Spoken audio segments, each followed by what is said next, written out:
The role of interaction design is a slippery subject because it's always been with us. But to really think about the design of experiences as opposed to thinking about the utility of tools is a relatively new consideration.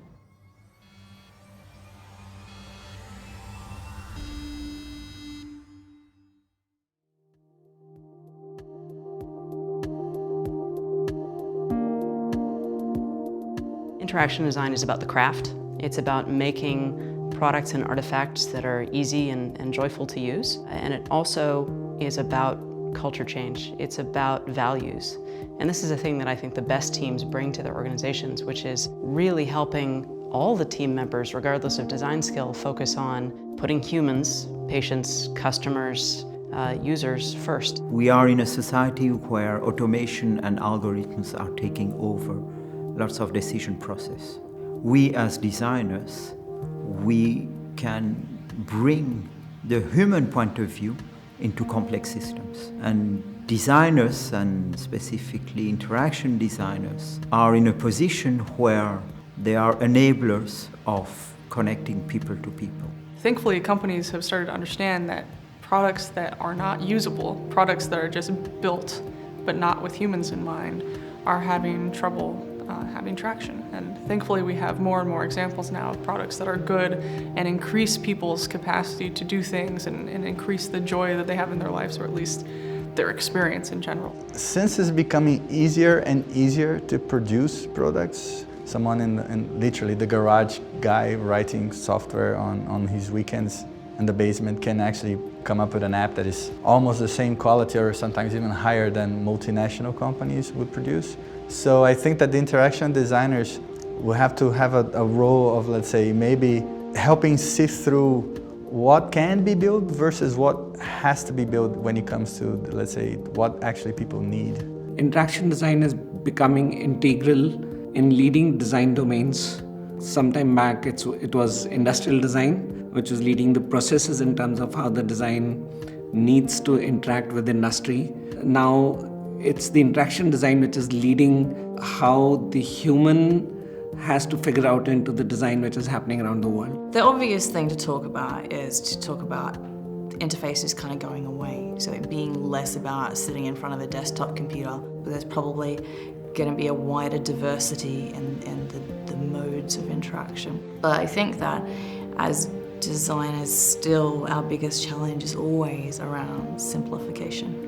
How can we actually make sure that we don't get carried away with the potential and the opportunities and the new, and make sure that we actually do really focus in on really solving the problem.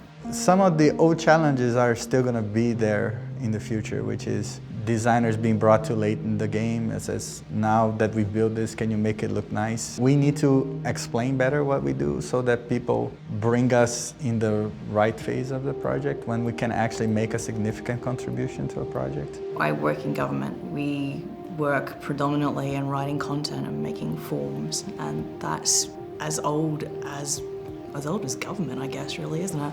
And I think still, just even with those basic things to do, by and large, we're still a really long way from being able to do that really basic thing well. There's so much rudimentary stuff that we as a profession get wrong all the time.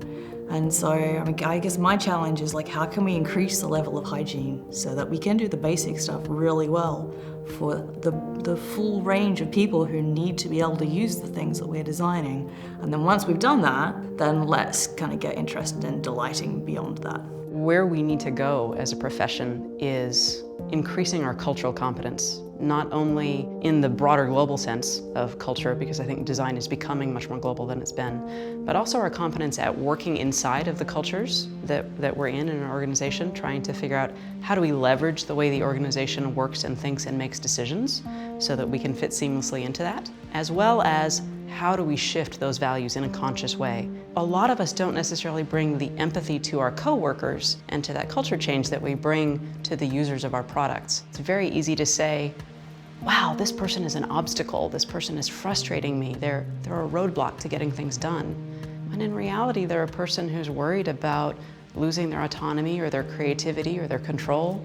They're worried about losing the prestige of whatever their job is today, or they're just worried about, we haven't done it that way before, and that's kind of scary. And I think if we're able to bring that consciousness to our work, we'll be a lot more effective at helping our colleagues navigate the new world as well. How can we design systems that last for a really long time instead of a short period of time? Things that work with our lives and become part of our everyday experience without removing our ability to be human, without just interrupting us and distracting us. A lot of people say that they're bad at technology, but I think that a lot of our technology is bad at humans.